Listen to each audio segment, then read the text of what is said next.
Well, a very good evening to each and every one of you. Welcome to this week's episode of Your Manchester. Oh, we made you wait for this one, didn't we? But here we are.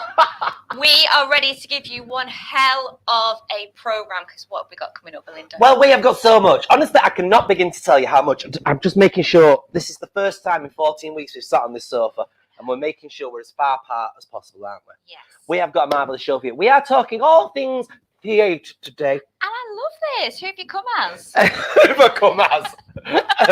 Most of the cast of The Jungle Book, I think. I thought it was Sunset Boulevard. No, I can't wear a turban. It's no good on my little fat face. It really doesn't. But you're right, we are talking theatre. Yes. Because the arts has been put at risk. During the pandemic, it has suffered, and we are here tonight to talk about how it gets back on its feet. And we've got a great number of guests who have lots of history within the theatre. We have indeed. We're going to be bringing in just a second a lady that you might know from the theatre, yes, indeed, and the television, Of course. at the British Empire, absolutely fabulous. Harriet Thorpe, she's coming in a second. We're also joined by our favourite dinner lady, our very gorgeous Miss Sue Devaney is going to be joining us. And if that's not enough, everybody, we're also joined by a wonderful author called David Tatton. He's going to be joining us, and a lady that's helped out at the Opera House down in London, and of course, friends of the show, the lovely founders, as they've now become known, of the Hope Mill Theatre. So it's all to come. Now, this show, though, I have to say, this show was inspired. I'm going to let you speak in a minute. It's okay. This show was inspired because it's nice to be able to This sit is back what and happens relax. when she has a full can of full fat Coke. I know! on the It's show. terrible. This show has been inspired by one man who is quite synonymous with Manchester Theatre. He is, yeah. And he sent us a little VT a while back. And the VT is from a gentleman called Mr. Simon Naylor. And he posed a lot of questions. And this is what tonight's show was kind of set up with. Let's have a look at the VT from our Simon.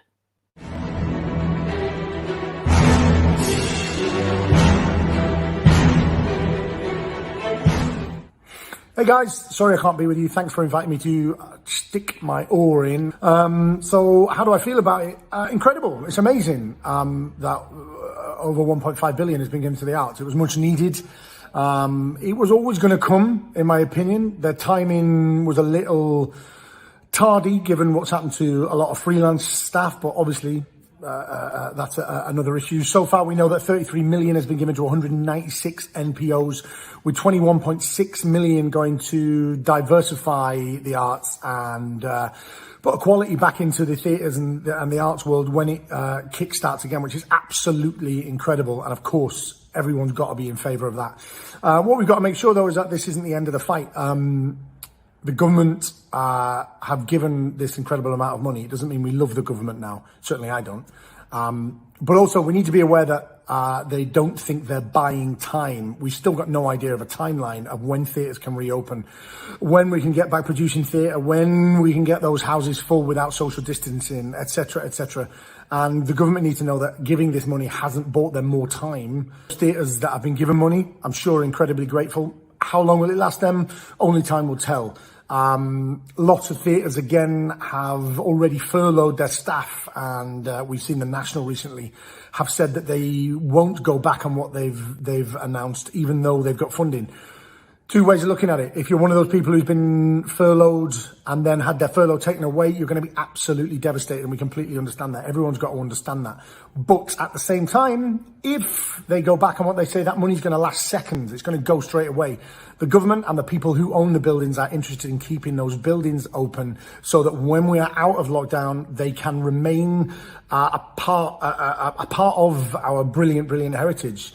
But let's not overlook the smaller venues that produce quality work, as well as the jewels in our crown, or the crown jewels. Will that funding filter down? So for me, incredible stuff, great stuff happening already. And it's a much needed relief. Some people probably slept better the night that was announced, no doubt.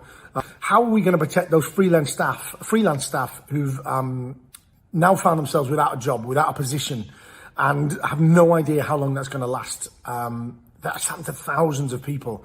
And can the government support them? Can any of this fund go to supporting those freelance staff that now have no job, nothing? Lots of questions still to be answered. I know the protests have been cancelled. maybe they've just been postponed because no one knows really what the fight is, which I agree with. But that doesn't mean the fight's over. We've got to keep the ball moving. We've got to keep our eye on that ball, and we've got to make sure that those funds really do help across the arts, and they don't just stop at the top. Well, there you go. It's strange to think about the theatres not being open, isn't it? I know, he made some really good points there, Simon did, especially about the current situation, and I think there are questions that still need answering on the whole matter. There is indeed, and so what we've done is we have culminated some of my favourite theatre people into our lovely show today. And the first one was in Manchester not too long ago. I know, and she is absolutely fabulous. What I did there. That was quite amazing. Ladies and gentlemen, please put your hands together and welcome to our lovely show, Miss Harriet Thorpe. Hello, Harriet. Hello, my darlings. How are you? We're very well. You're looking fabulous. I feel out fabulousness. That word? I'm having it as a word. We want to talk first of all about your career, because I think that leads to making people understand just how important the theatre industry is to people. So let's go right back to where it all began. Why did you get into this crazy world? I think anyone who performs will understand that you don't have a choice. It's not normal. We should all be in a home.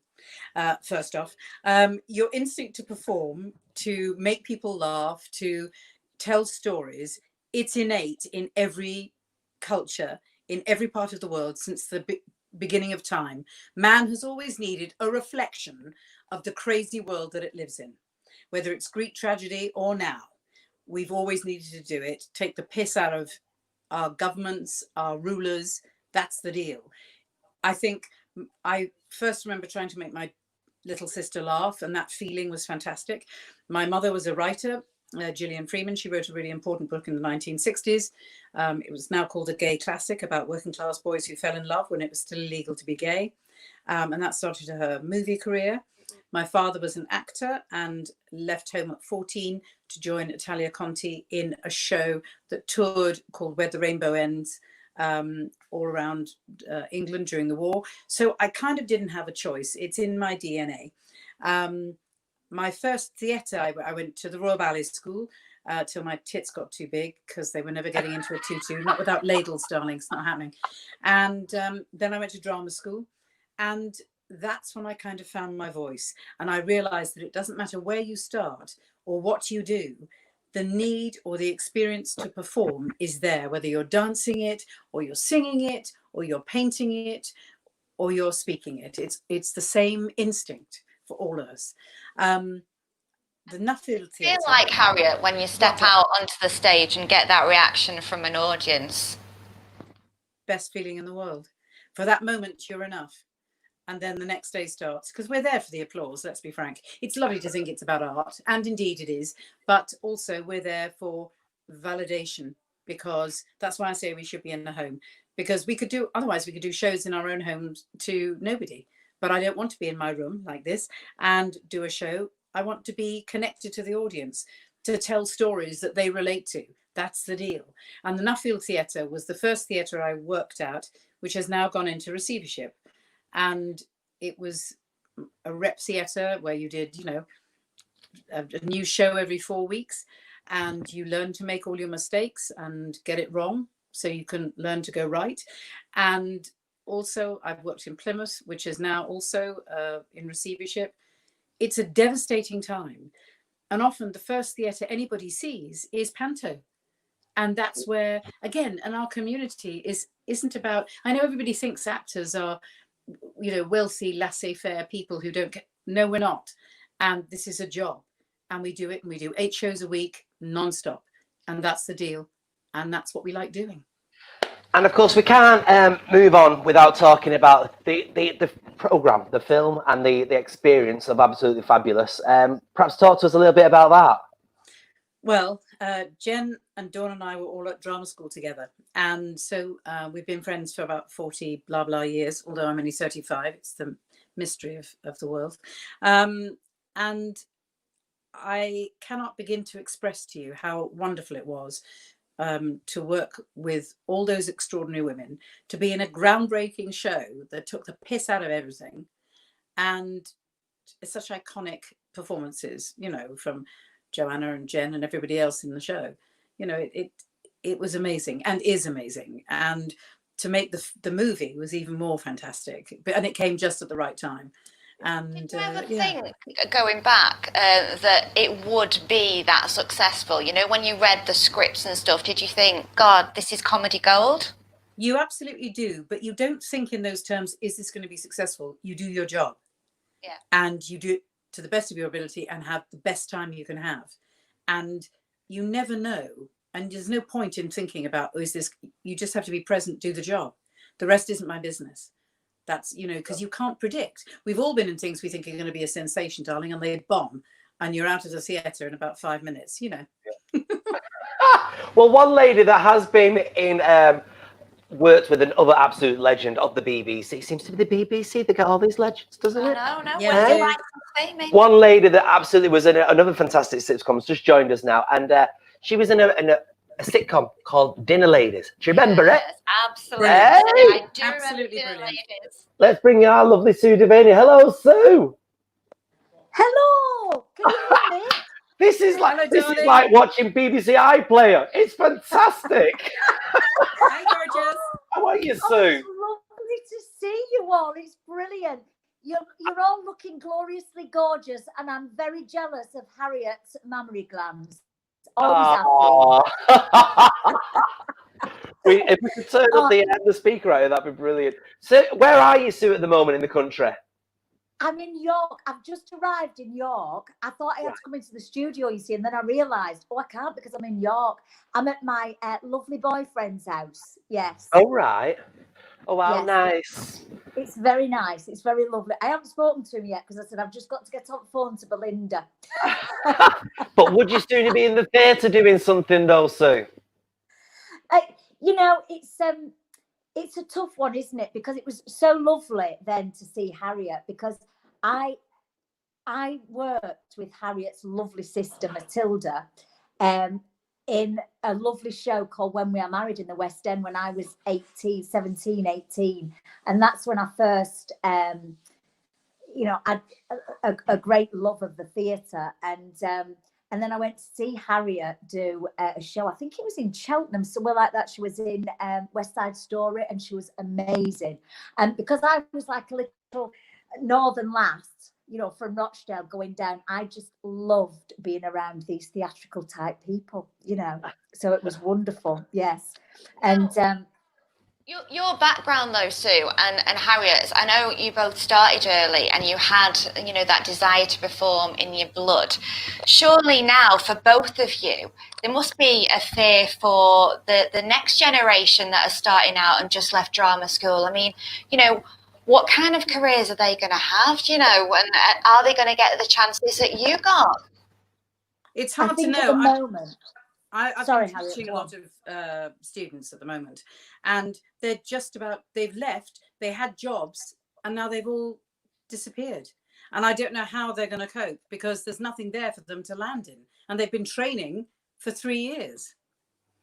It's really sad. And I know you talked about rep theatre as well. Do you think that's something that maybe will be rebuilt a little bit more because they'll be in a bubble or be in kind of, that one theatre? Because I think we're going to have some troubles with touring productions now. I think earlier on this afternoon, we heard that Six, the musical, had just pulled their tour, that they were going to do a drive-ins.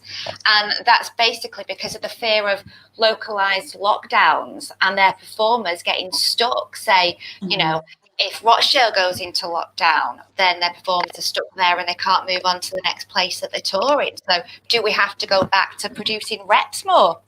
I think at the moment, everything with the theatre is up in the air, and it has to be because things are changing from, on a weekly basis. And I think it's having the funding to keep these theatres going with no shows in them, and keeping the companies going with that haven't got a show. But it goes right back to, so making a building like the Bolton Octagon, for example, survive with no shows in it. And as we know, like a rep theatre, the only show that keeps that theatre going for the whole year is the pantomime.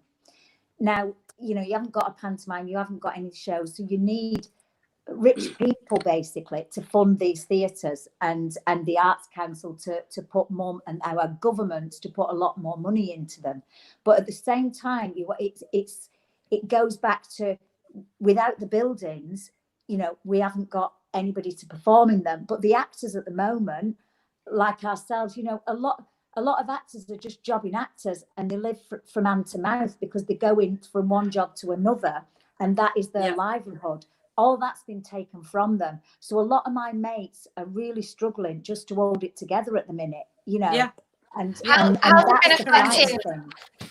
How's it affected the both of you then? Harriet, if I come to you, have you lost some jobs because of this? Yeah, I was 3 days away from opening in a show called Sleepless at Wembley, not the stadium, the theatre, the Troubadour. And 3 days before we opened, the show was pulled. We don't know. We hope it's coming back. But again, everyone's in kind of limbo. They said it is, but we're just still waiting. I think that it's an impossible situation. And I worked last year in Manchester at the Hope Mill with the brilliant Will and Joe, who have created this extraordinary fringe venue that is so extraordinary and brilliant. And it takes theatre back to its very core.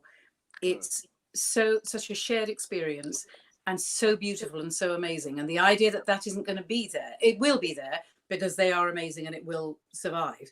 But all the theatres all over the country, it is heartbreaking. And yeah, I mean, yeah, I'm on day release from debtor's prison as we speak. Do you think people would be more upset if the theatres themselves, the buildings disappeared, or do you think people would be more upset if the shows themselves weren't able to be performed within these theatres? Well, I think it's both.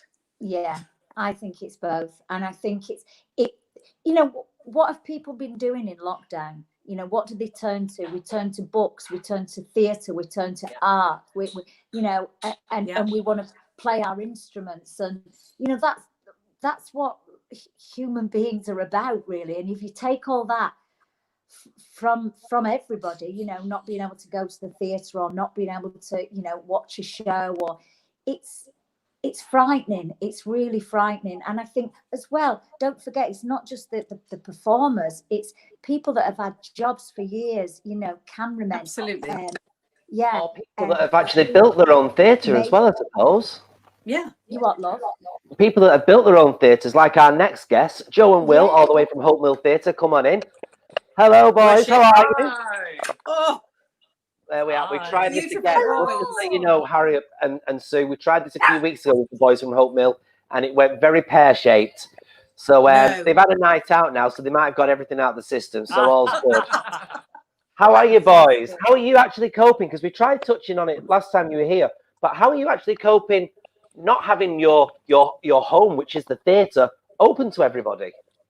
That's exactly like you said, our home. That is what Hope Mill Theatre has become. You know, over the past 4.5 years, I feel like when people walk into the bar, they're walking into my living room, because we created it. You know, as you know, from the ground up. And yeah, we're heartbroken. We're heartbroken for our industry. It just, you know, for everyone involved in it, and just feeling like, I mean, we're so used to being at that place almost every day. And actually, I never thought I'd say it, or we'd say it, but we will never take it for granted again. Never. No. I mean, and that's the thing, like sorry, well, no, carry on, Will. I was say we like everyone, like, you know, Harriet's saying as well, it's like we live and breathe theatre. Everyone we know, because we've only ever been in the theatre industry, all our friends, all our sort of colleagues that we work with, you know, regularly, they're all in the same industry. So everyone we speak to is affected by this in one way or another. And we're optimistic, positive people. I think you've got to be in this industry to sort of make it anyway. But no matter how positive you try and be, there's some days, you know, it's really difficult to be optimistic and positive. And then some days, you know, we just putting our heads still into our work and sort of hoping that the other side of this is sooner than we think, basically. Well, Joe, where do you go now? What do you do, and how are you getting around this? I mean, like Will says, I think that we're trying as much as possible to plan ahead. It's so difficult because, as we all know, this is changing every day. You know, they could turn around tomorrow and put us all back in lockdown. They could turn around tomorrow and say everything's back to normal. You know, the uncertainty is tough, but we're still plowing on. We've had some online content that we've been sharing with audiences, and we're going to maintain that. And we've got a couple more projects in August and September that will all be digital and online. And as it stands, we've made the decision to move our summer production of Rent the musical to later this year. Again, we don't know for sure if it can happen, but we are going to try everything in our power to make sure that we can safely, economically, produce Rent and bring something this year to our audiences. Harriet, Sue, do you think this is one of the industries that for far too long has been taken for granted? I think it's an industry that hasn't been funded as well as it should be, and also I don't know about it, because I think, we'll make theatre. If somebody said there's going to be no theatres, it's like, well, we'll just get a space and we'll just put something together, because that's what we do. We'll do. Yeah, that's what we do. And I think we'll create something. It's like the space at Hope Mill. It's just that will never go away because it's so beautiful, and it's it's difficult, isn't it? It's so difficult. I just think that there are a lot of people now just really struggling, because as well, you forget that everybody's freelance. We're all freelance, so it's not like we've got nothing to fall back on. We really literally have nothing to fall back on. So it's like, we can't be furloughed because we were never working in the first place because we're freelance. So it's I think a tough one. What's extraordinary, and also to remember, is that theatre brings in more money than football. More money than football, and all we hear about is the football coming back. And that's all over the country. We need theatre. It's part of our human nature, as I said, to reflect our lives and our world, and we just need it. And I think, as you say, it has to be funded, and people have to get with the programme, because it is important, and as important as football. And it's not that we're all these superficial, airy-fairy people who don't care. Whether you're 9 or 90, we communicate. Communication is everything in this world. Well, And that's to put it all into that matters. perspective, what you said there, Harriet, 10.8 billion the arts brought in to the economy last year, as opposed to 7.6 billion that football did. And yet we saw football return straight away and everything. Right. And then, we were thrown a lifeline last week of 1.57 billion for the arts. But, can I ask you, Joe and Will, that sounds a lot of money, but is it really enough? Because that is going to be spread around cinemas. It's going to be spread around museums and theatres. It isn't just being given to the theatres, is it? So, should we be putting more into it than that 1.57 billion? Well, that's a really interesting point, because I think when that was announced, it sounds like such an awful lot of money that I think everyone was like, this is amazing, this is what we've been waiting for. And it's only when you really start to take it in terms of how many theatres there are and how some of these larger organisations that are already announcing redundancies, how much their running costs actually are. Like if you take, for example, like the National Theatre compared to some of the smaller theatres, and there was a few comments made around a similar time that sort of, this is to save the crown jewels of the theatre industry. And of course that then depends on who's making that decision of what is classified as the crown jewels. And obviously we in this industry, we sort of see the importance of these smaller grassroots venues compared to some of the larger venues, because actually this is where a lot of people start their careers, or they're able to experiment and give opportunity to emerging artists, which we know is so important because we work in these smaller venues. But what we're hopeful of is when they announce how or who will be sort of able to access this money. I mean, of course, these smaller venues, we don't need anything. I mean, 1.57 billion would be lovely for Hope Mill. You could take it, darling. That would be good. That'd be great. That'd be good. You know, we only need a small fraction compared to some of the larger sort of organisations. But again, we're just hopeful that we will be eligible to get something to help us. We like to think of ourselves as Manchester's hidden gem, and a gem is a jewel. So yeah. And you're not hidden, darling, because you guys are revolutionary. What you have done to bring that extraordinary theatre into the public eye is bar none. It's amazing. And I was it so is amazing. It's a to be there. fantastic. And oh, I fantastic love that. place. Thank you. I No, know, that's thank very you I so just kind want of to you. say also how divine it is. It's so amazing to see you all, because I want to clutch it. Sue and I have known each other for hundreds of years, although we're only 30, obviously. Yeah, absolutely. And, yeah, barely 30.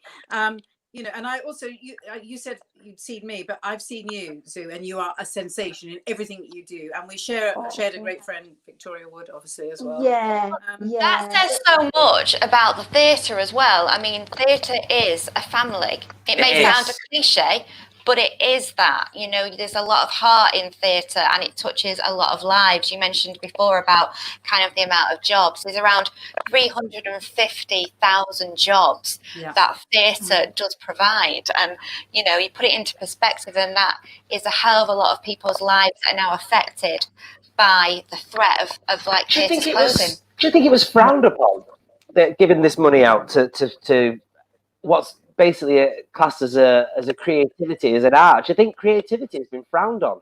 I think a lot of people. I think what has happened during this period is that a lot of people have valued the arts as a serious sort of contender in our economy, and I think that that's one good thing. I think exactly like, you know, the ladies are both saying, of course it's a business. You know, like, and we know that more than anything. We were not business people, you know, and we set up Hope Mill, and we just thought, oh well, we can put on shows and that'll be fun. No, it's a serious business, and we have to make sure we pay our staff, and we have to make sure we pay our, you know, council tax, and you know, just it.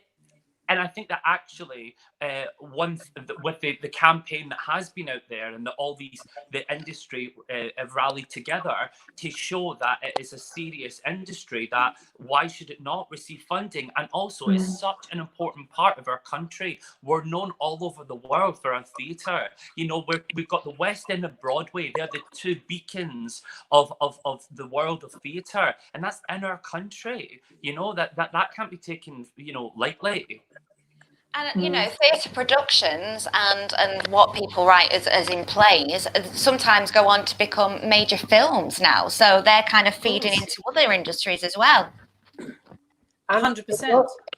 It's also, I think people forget just how inspirational some of the words that you see on theatres actually are to people. Some of the shows that you see these days are actually life-changing to so many people. Yeah, Of course they are. absolutely. Yeah. Absolutely. Can I just ask, guys, so in terms of changes that you may have to make to Hope Mill, how do you envisage that going forward? Have you been given any guidance? Have you got any plan? Because it is a small theatre. How do you keep people apart? We're monitoring it every day, and obviously the most recent guidance that came out from the government, you know, we've dissected over and over again, and you know, we're making plans right now to obviously have social distancing in place, making sure that our audience can feel safe. You know, if rent does go ahead, it will be a much more reduced capacity. Can I ask a question to you, Joe? Is that I know some people are thinking of doing 2 or 3 shows a day, which is how you might, if you're socially distancing. I love that dog, by the way. Welcome to the world of being in your Let's house. bring Harriet's video in, shall we? Oh my gosh, is that real, that dog? But some people are suggesting doing more than 1 show a day, in which would be more profitable, even if you're socially distanced, all the actors and the audience, but doing more than 1 show. I mean, it would be exhausting But you know, we do 8 or 9 shows a week anyway. So the thing is, Harry, you're so right. Everything right now is up for discussion. You know, obviously we need to make sure that it can be safe for audience, but also safe for our cast. You know, that's also a priority as well, and also economically viable for us, so that we're not putting the organisation in a position where, you know, it's really, you know, scary. But yeah, we are going to do everything we can to try and make it happen. But look, if it can't happen and we don't feel like it's safe, we just won't do it, and we'll just plow on and start again next year. That's what I was going to ask you, though, Joe. Will, if tomorrow it was announced that you could open theatres, but you have to put these things in place, would it be financially viable to do so? No, not really, to be honest. I mean, we're already so small that most productions that we produce either can't ever break even anyway, selling every single ticket, or they certainly break even at sort of your 95% capacity. So being about 120 seats, we need every single bum on those seats. I mean, with rent, we're exploring sort of options to basically other business options to do with that product, essentially, that might mean that we can have a reduced capacity and make money elsewhere with the show. But again, it's difficult. We're exploring. Could you stream it live, Joe? That's sort of what we're looking at. Yeah, we're looking at a world where we can part stream the show. Because also, it's just not the same, though, is it? It's just not the same. So it's not got the same buzz, has it? No, you're totally right. All of us being here together now, you're absolutely right. It doesn't have the same buzz, but there's again an emotional immediacy that we have. Yeah. And it's different. And you're right, it's not live theatre, but at least we're here together. Absolutely. Absolutely. And it's the connection, isn't it? It's the connection. But you can't be, you know, even just like walking down, you know, Shaftesbury Avenue and seeing it, you know, the crowds outside and the faces of people coming outside the theatre because they've had such a fantastic night, you know, and you've got a good show on it. It's just I just want that back. I miss that. For me, it's the feeling of walking into a theatre as an audience member and ushering yourself into your seat, waiting with expectation for the lights to go down. You plunge into that darkness and for a show to start. It'd be nice to get back to that. It is going to be a new normal, though, because, you know, if you think of just like the little things, like meeting the cast at stage door, you know, the fans that are so like thrilled to meet that person face to face. Can we do that anymore? Because how close can they get? Would they be allowed to? There's a lot to think about, isn't there? And will you as actresses feel wary once we get back to a new form of normality, actually interacting again with the people that come and watch your show? Well, yeah, I mean, I think that's why, as a theatre, we plan to try and do everything that we possibly can within our control to make our audiences sort of feel safe when they come. And I mean, we went for dinner last night for the very first time. It was our wedding anniversary, and it was the first time. Saw those lovely pictures. Thank you. And Is that it was the first 4 time years we've gone or 3 to years? 3 years, but it feels like 45. It does feel like 45. We went to Work together. Time sort of after lockdown, and actually how sort of relaxed it was sort of surprised us, because I think we're preparing so much for all these things we're going to have to put in place to make our audiences safe. And then we're in this restaurant, which just felt like a normal Tuesday night in a restaurant before lockdown. And I think we were a bit taken aback that although there were certain measures in place, they were still quite low key. And it certainly didn't make you feel like anything had changed drastically. So I guess it's really just as people start to get more relaxed and go to restaurants and go for drinks and do all other things, theatres are going to be one of the last things open. And hopefully by then, people will be so hungry to come and see some live theatre that they will be back, and with all the sort of precautions that we put in place, that they will feel safe, and actually they'll be lucky to get a ticket if we're all working at reduced capacity.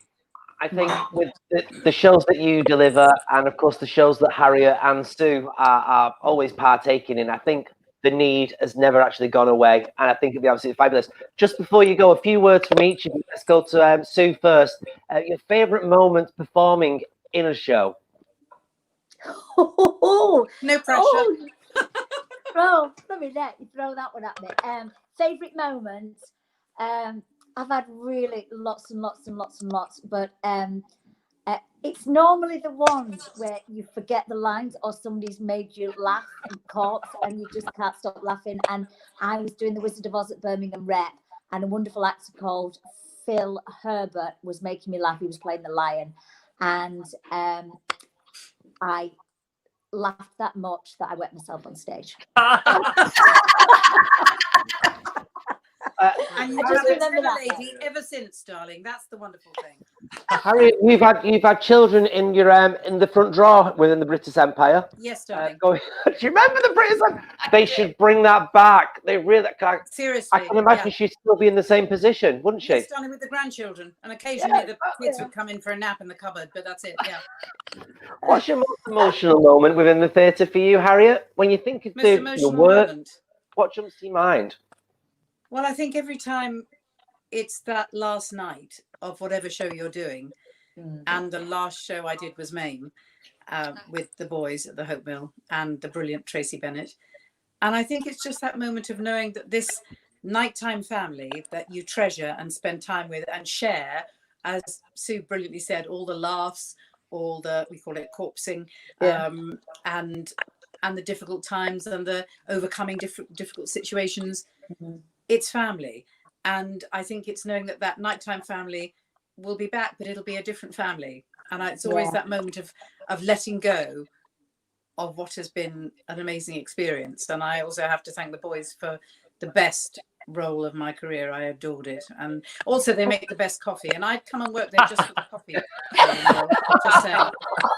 I virtually had it IV. I had so much of it, but yeah. Wow. And Joe, just before we finish this segment of the show, Joe and Will, why should people support the theatre and support the arts?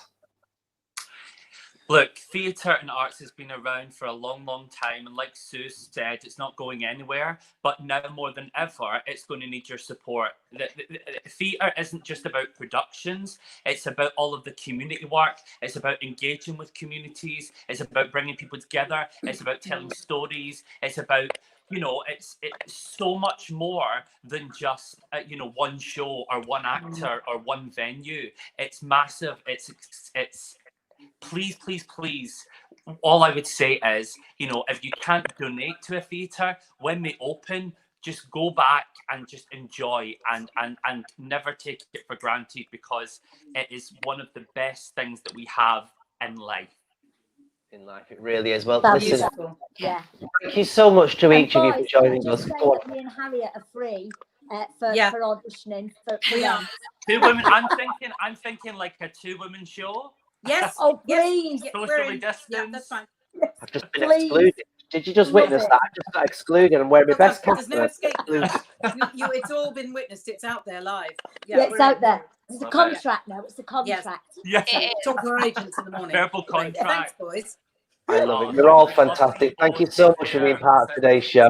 It really does mean a lot. And I can't wait to see each and every one of them. Let's say a big thank you to Harriet Thorpe, Sue Devaney, Joe Houston, and of course the wonderful William Welton, everybody. Yay! Do you know, I was welling. I was welling. I really absolutely adore the theatre. because you see that passion and the heart, and it's just incredible. And I've got to say that I'm going to be supporting Hope Mill because they are doing some online performances. They're doing on Friday an audience with the legendary playwright that is Jonathan Harvey. So I'm really excited about viewing that, and that's going to be on video. And they're also doing a really good production of Godspell, and again that's online, so there's tickets available for that if you do want to support Hope Mill, because you've just heard how wonderful it is, and it just keeps the money coming in so that they will get back on their feet. And it's a great way of giving you a performance without, you know, and that is of course just one sector of the arts, isn't it? We've got authors, we've got directors, and we've got 2 of them coming up very soon. We've got Adele Thomas coming up soon, and David Tatton there coming up very, very soon. It's just, the more you talk about it, the less it makes sense. And it's the escapism. I think you Yeah. kind of touched on that. It's the escapism that people really need and want right now, like that we've been getting from TV, but having a more personal connection, it takes you away from what we've been dealing with. And I think you're absolutely right. And theatre in itself can be so helpful in helping the old noggin as well, doesn't it? Do you remember the first production that you saw, a production that changed your life? Well, that was Phantom of the Opera. Oh. So we've gone a full circle, and that was our, when we were younger, that was our last night out together, wasn't it? We went watching Dave Willits in solo concert after we'd been big fans of Phantom. So it has affected so many people's lives, the theatre, the arts. I saw Jesus Christ Superstar when I was about 10 years old That's a good at trick. the Palace He was there for 2,000 Theatre. years before that. But I mean, that's all right. If you want a second coming, that's fine by me. You know, we are so lucky. Yeah. We are so lucky in Manchester. We have these big productions and productions that have opened here and then gone to the West End, you know, and we all miss it. So, you know, the sooner it gets back to normal, the better. So Yeah. What more can you say about it other than please, somewhere, someone make something happen so we can bring back these fantastic shows? I know. It's been too long. But you know, there is the alternative. While we're all stuck at home, we can always watch a bit of Netflix, tune into the telly, can't we? Yes. And that was a good segue. Thank you very much. Thank you, everybody. I'm here all night. So let's bring in our lovely Hayley as she tells us what's good and what's hot on the box.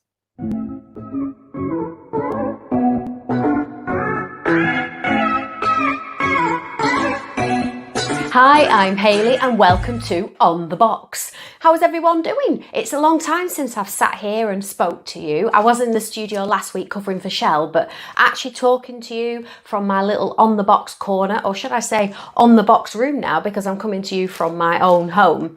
And I've been catching up on various TV series. I've been having a binge really, and we've been watching quite a bit on Netflix. Usually I watch more live telly, but as it's been locked down, for some reason, even though I've been actually watching Netflix. And these are what I've been watching.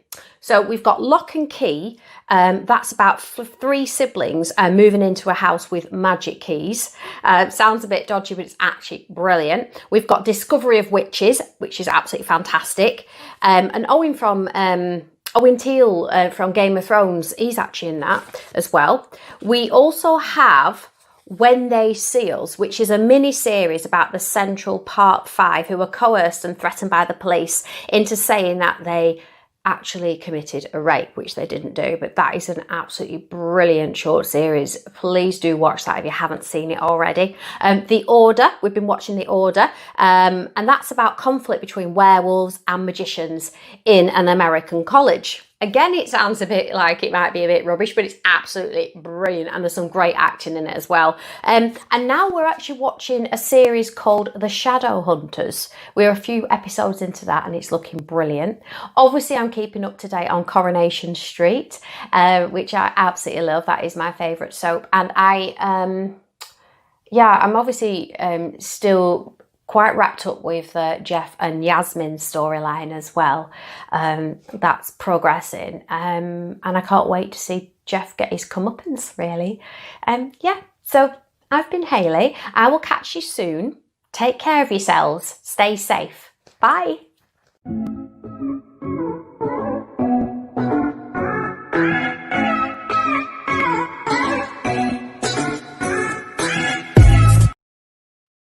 Well, that's got to the most annoying music, hasn't it?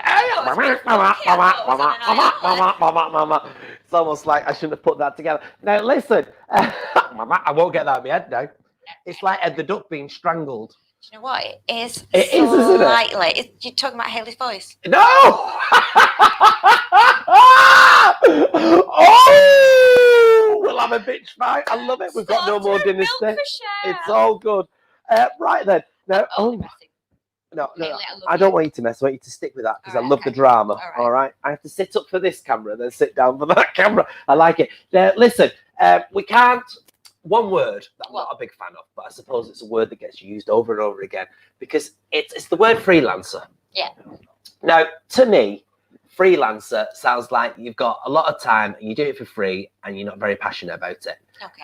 Now, that's just my interpretation. However, we know that freelancer is a word that is everywhere at the moment. Mm-hmm. And one lady we'd like to bring in now to talk about freelancers and their work and their passion is a lady that's quite synonymous with the theatre. Please welcome Adele Thomas, everybody. Hello, Adele. How are you? I'm great, thank you. How are you both? Whereabouts in the country are you today? I'm in Cardiff. I can speak Welsh. Yes, I am. I am indeed. So I'm coming to you from the other side of the country. Oh, very. I can say I love you in Welsh. But right, okay. It's Now an then, oldie but a goldie. it's an oldie but a goldie. Everyone else is now switched on. There you are. Well, of course they're all in there. Anyway, so listen, freelancers struggling at the moment, aren't they? Absolutely. I'm part of a movement called Freelancers Make Theatre Work. And we formed about 8 weeks into lockdown when we realised that freelancers in the theatre community in particular had been completely missing from the narrative. So we were hearing a lot about the National Theatre being in crisis and theatres up and down the country being in crisis. And of course, brilliant venues like the Hope Mill, which is a fantastic venue, being in difficulty. But what no one was talking about was the fact that 70% of the theatre industry are freelance and work as freelancers. And you're absolutely right, Belinda. There's a kind of misconception, I think, that if you're a freelancer, that somehow you are not quite a serious contender, or you're not really taking the industry very seriously. But in fact, to exist as a freelancer in the arts, you have to both master a skill, which might be technical, it might be artistic, because of course freelancers and the artists and technical staff that are making theatre are the key innovative turbine that drives the engine forward. So you have to do that, and you have to be an entire industry in and of yourself. So actually the workload is absolutely enormous. You have to be your own marketing department, your own administrator. You have to climb a career ladder, which is incredibly competitive. So it's by no means a kind of it's not by no means small fry. This is a really serious issue, and as I said, 70% of the industry are freelance. So it's essential to the arts that the freelancers that make it, that you see on screen, that you see on Netflix, are protected throughout this industry. Otherwise, we face coming back on the other side of lockdown with no art to be made in buildings. You know, you said there that 70% of the industry is freelance, and I think it's this pandemic that has made us realise kind of the effect being freelance is.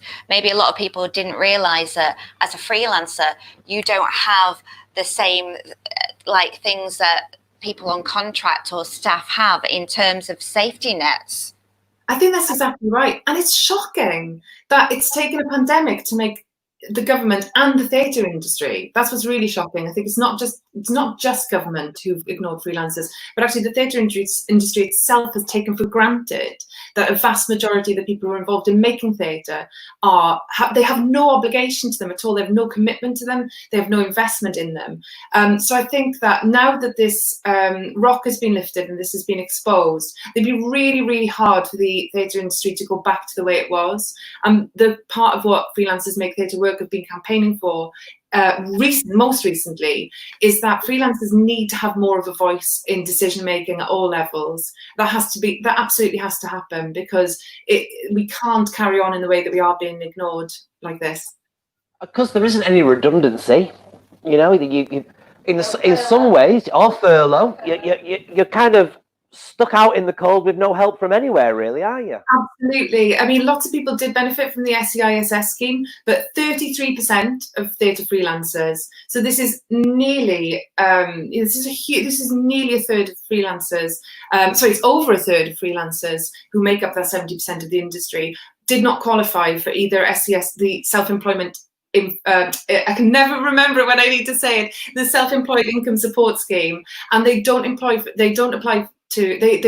not eligible, for being furloughed either. What's really unforgivable is that often these people have bought into what the government have called the gig economy that Theresa May pushed really hard. So they are people who are working self-employed. They're also balancing that with taking jobs that maybe have 0 hours contracts, and actually they are the people who are really suffering right now. They're the ones who are being punished for working so hard and forging a career for themselves. So that's something that the government still hasn't addressed, even after the announcement of the bailout, even after the SEISS and other government funding has been available. There are still people who have received no support yet, and that needs to be addressed urgently.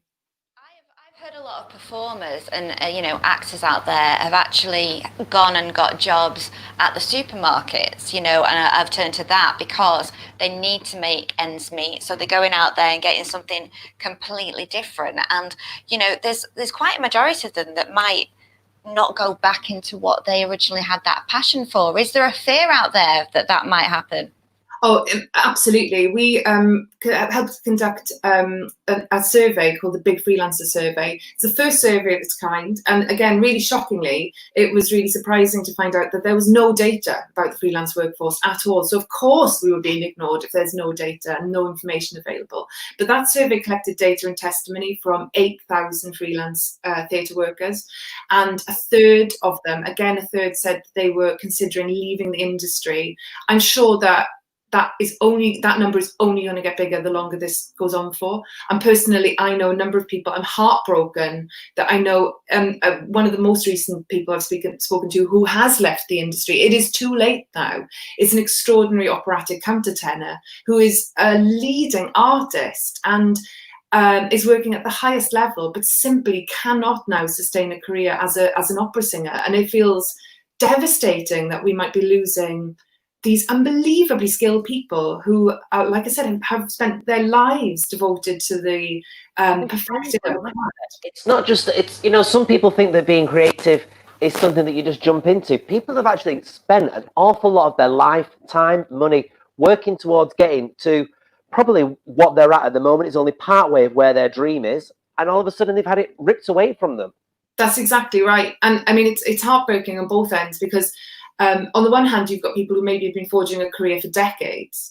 And then on the other hand, you've got people who I know you were speaking about earlier on the show, people who are graduating after spending years training to come into this industry. They've prepared themselves, they've braced themselves for what is already a really challenging career path.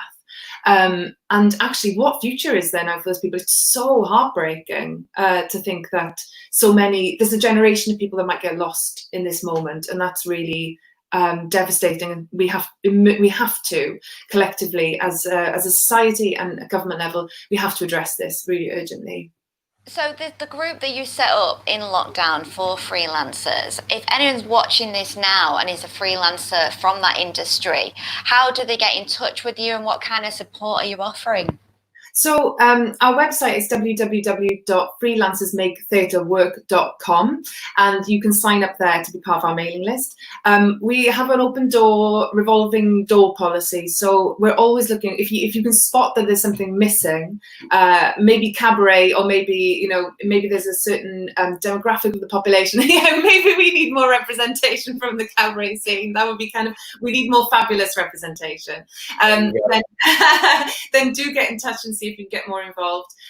We are running we ran a social media campaign at the start of our evolution, and we're evolving that. So we'll have a bigger social media campaign called Freelance Thinking, which we're about to launch. We're also urging people to write to their MPs specifically to address that problem of a third of the workforce having had no financial support yet. And you can download all the information you need for that on our website. The website's also got loads of resources because by our nature, freelancers are really disparate and isolated. And the fact that we are now in lockdown, and the fact that we're watching the rest of the world go back to work, where all we want to do, we desperately want to go back to work. But of course, the theatre can't until probably spring next year. So we're watching everyone go back. So there are lots of mental health resources, financial resources, and there's a constant news feed. And we do a newsletter every week where we keep people up to date with exactly what's happening at all levels. You said there's lots of people on their own, and the one voice, but what you're doing, Adele, is you're putting all those voices together and they will make a loud noise, and that's what we need here, don't we? So long may that continue for you and keep going with it. What you're doing is amazing. Thank you. Adele Thomas, thank you so much for being part of the show today. And she's a fan of ours as well, Shel. She's a fan of ours. She watches our show regularly. So thank you. We'll come back again as well when we move back into normality, and if we get back to normality, wherever normality will be. But for now, thank you very much, Adele Thomas. Now, one situation that has managed to carry on is, of course, it's we're still able to write. We're still able to bring out books. We had a guest on last year, and he'd written a book, and he's brought a new one out. So let's bring in our guest, David Tatton. How are you, David? I'm very well, thank you. How are you? Very good. Tell us about this book. It's called Catfish. Yes, The Catfish. It's a book about, I'm trying to remember what it's about.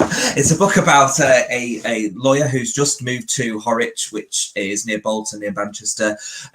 She's just started her own independent practice, and this lady walks into her practice and says she wants representation for her son, who's been catfished by a vigilante predator hunter group online, and she's asked to defend this boy. Now, her son is a vulnerable adult.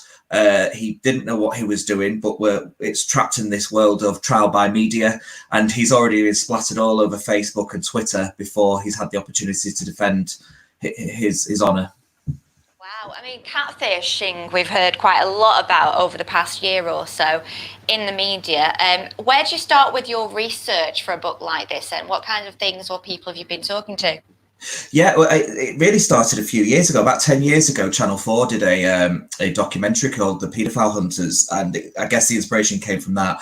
And after that, I read various stories about innocent people who were getting caught up, especially vulnerable adults, especially people with development disorders. And there's so much news out there about this. In fact, just today, and not a vulnerable adult, but about a predator hunter gang was actually on BBC News earlier today about a man who was kind of fighting for his right for his innocence, or about the evidence which was used because he was entrapped. So it's in our stories every day. There's loads of videos all over Facebook. And this book really does try to cover both sides, because even though I think there's something for both sides, whether you are kind of for these groups or against these groups. It really explores both sides of the story. So yeah, I would just say it's not a story for everybody. Obviously, it's a very sensitive subject, but the feedback I've had so far, thankfully, has been very, very positive. And where would people be able to get this book then? It's on Amazon, along with my other books. The Return and The Medium, all on Amazon. Strategically in the background there. Very well done, Flower. Very good. Can I have a look at your book again? Can we just have a quick look? Can you hold it up? Yeah, of course. Yes, absolutely. That is a very big book. There's a lot of pages in there. How long did it take to write? I started it just before I published The Medium last year. So while it was with my editor, I started writing it then. I was going to have a bit of a break, but when inspiration comes to you, just have to start writing. And I finished it in January, and my editor finished it in May. So it's been out since just over the last month. Wow. Has lockdown affected your writing, or has it made you more productive, do you think? Yeah, I think that's the good thing about being a writer, because you can do that anywhere and any time. Obviously, people continue to read. So if anything, I usually write one book a year, but I'm actually going to get 2 out this year because I can't go to the pub.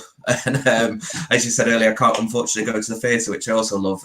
So yeah, it's actually been a lot more productive, and I've written a lot more. So I've got another one coming out in the autumn. Oh, it's fantastic. Really, really good. Any inspiration for those the new books? Have you been inspired by lockdown, or is it completely a theme that takes us away from that? I think for me, I read for escapism, and I can't speak for everybody else, but I read for escapism. So I can't really imagine there's many books which are going to be, excited by sitting and watching Netflix for 6 months. So I'm going to avoid this year. Oh, fantastic! Right. Fantastic. Well, so we'll look out for that book. We will. Can I just ask you, doing a book on catfishing, have you ever been catfished, or have you known anyone that has been catfished? No, I don't think so. But I think it's something that does naturally happen not in the sort of darkest places, but catfishing can be as innocent as putting a bit of a younger photograph of yourself on an app, on a dating app or something like that. But never happened to me. I've been in a relationship for the last 11 years, so I think thankfully apps and these things won't. I think Melinda's done an odd bit of catfishing in maybe her time. I have. In fact, I almost convinced somebody once that I was a real man. Oh, wow. Can you imagine somebody actually believing that for a second? Honestly, it's terrible. David Tatton, we look forward to reading that fabulous book of yours. Thank once you again, very it's called the catfish, everybody. It's there we got that nicely done, Flower. And it's available on Amazon. Just type in the catfish and see what comes up. Probably don't play it. Type that into Google though. I am reading a lot of books actually. What are you in reading at the lockdown. moment, Flower? At the minute, Yes. I am reading about Princess Margaret. Oh, now she was a character, weren't she? She was a legend. She really was. Absolutely no, but I've been watching The Crown on Netflix, and it Yes. inspired me to kind of do Yeah. a little bit of research myself. And I love Princess Margaret on The Crown. Is that your favourite royal? I think so. Yeah. Mine's the corgis. Yeah, Corgis a close second. Yeah. And Edward, of course. Enough said. Yeah. Right, okay. I'll tell you what we should do at this point. I feel we should sit back and have a nice little drink. Oh. And we've not got one, so let's just pretend we have as we visit this week's slot with our very gorgeous Charlie. Hello again, my loves. It's Charlie Houston Sykes back with Booze and Bites. Tell me, do you like pina coladas? Getting caught in the rain? You might have noticed that actually over the last few days, it's all been about the rum fun. I said rum. We've had rum day, we've had pina colada day, and we've had mojito day. So along with a couple of recommendations for some rums, some local rums at that, I'm also going to give you a really good tip for when you garnish that mojito.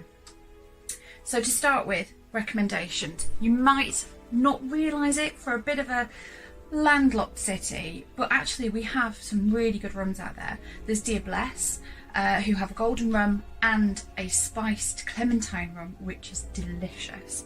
We also have, over in a neighbouring city, Salford rum.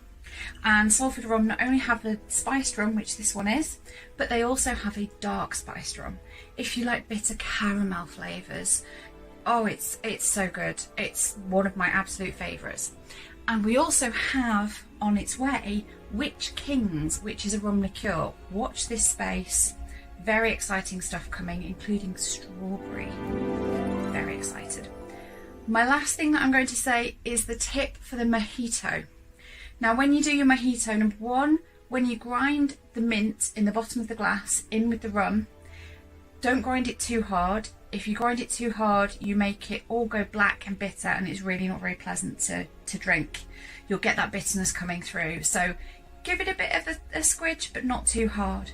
The last thing, very last thing, promise, is when you come to garnish it, I want you to do something special for me. I want you to spank that mint. Put it in the palm of your hand, give it a little smack, and it smells beautiful. You're basically breaking the cell walls in the mint so that every time you take a sip of that mojito, you get a big hit of mint in your nose. And that's what a garnish is about. It's less about taste and eating the fruit afterwards, although that's a bonus. It's more about smell, because your sense of smell is 80% of your actual taste. So important. So don't forget, spank that mint, and I'll see you next week. Oh my God! Did she just say spank? Spanky mint! Spanky! Wow! That'll spice up my I've got to life keep at my home. distance. That is just spanky mint. Spank Oh, mint? I've glued my eye together Thanks, now. Charlie. I've glued my eye together. Oh dear, have you had a nice night? I have now. It's I'm going to be spanking all night when I get home. Well, what you do in your private time's up to you, Flower. I tell you, spank Well, away. I never. Oh, shall let's have a look at some comments before we go, shall we? We don't, because if we lose it now, we're in trouble. Okay.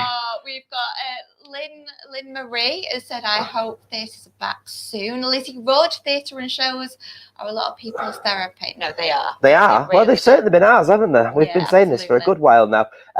Mandy Alice Brooke, all the way from ding, ding, ding, ding. She says, still missing, so missing the live arts. I hope it can come back. We hope it can come back too. Otherwise, she's stuck with us for a generation, everybody. Lynn Marie, Lynn Marie says, I hope theatres are back soon. We do. We all hope theatres are back soon. If theatres close, Terence says, we will never get them back. It would be an end of an era. It certainly would. This is what I was trying to get across to people, though. The theatres aren't, I suppose it's in a way like churches, and not just churches. They're places for people to, you know, learn a lot, be a lot and create a lot. Absolutely. And, you know, they are just the same as churches in fact, they're better than churches because... Anyway, so you've got that going on as well. It's been an emotional show, really, hasn't it? It has been an emotional show, and I think, you know, we brought up quite a few issues that still have to be dealt with the arts. So it's a lot of a way that they've got to go, but we've also seen that it does mean a lot to so many people, you know, not just our viewers out there, the people that we've had on a guest, me and you, and so many people, you know, that are watching. I wonder if we will get back to normality. Blooming will do. I hope so. I tell you, we could do with a right good show at the moment, couldn't we? Well, I tell you what. Yes. We've got a right good show next week. Have we? What have we got on? Segue. Go on. Well, if you are a fan of Emmerdale, you are going to be very pleased because we have got one of the stars of the show. We've got Danny Miller, and he is going to be talking to us about a charity walk he's doing. Get this. Doing 40 miles. Yeah. He's walking 40 miles for charity.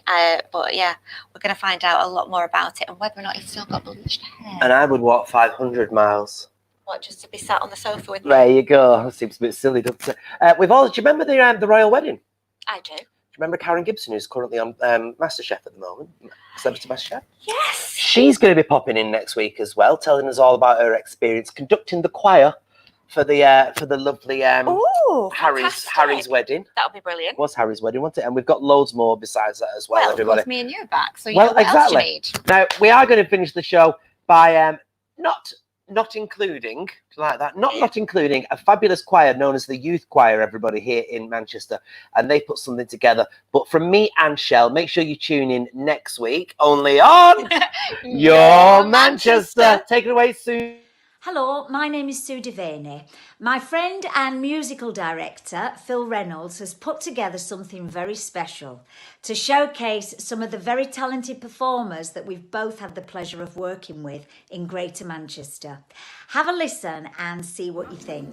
In times like these, it's nothing short of inspiring. These are our future stars. Hope you enjoy hearing them because I know I did. Told her I had to go, and I know it ain't pretty when our hearts get broke. Too young to feel this old, watching us both turn cold. And I know it ain't pretty when two hearts get broke. Yeah, I know it ain't pretty when two hearts get broke. I hope someday we'll sit down together and laugh with each other about these days, these days. All our troubles will lay to rest, and we wish we could come back to these days, these days. Oh, oh, oh, oh, oh, oh, oh, oh, oh, oh, these days, these days.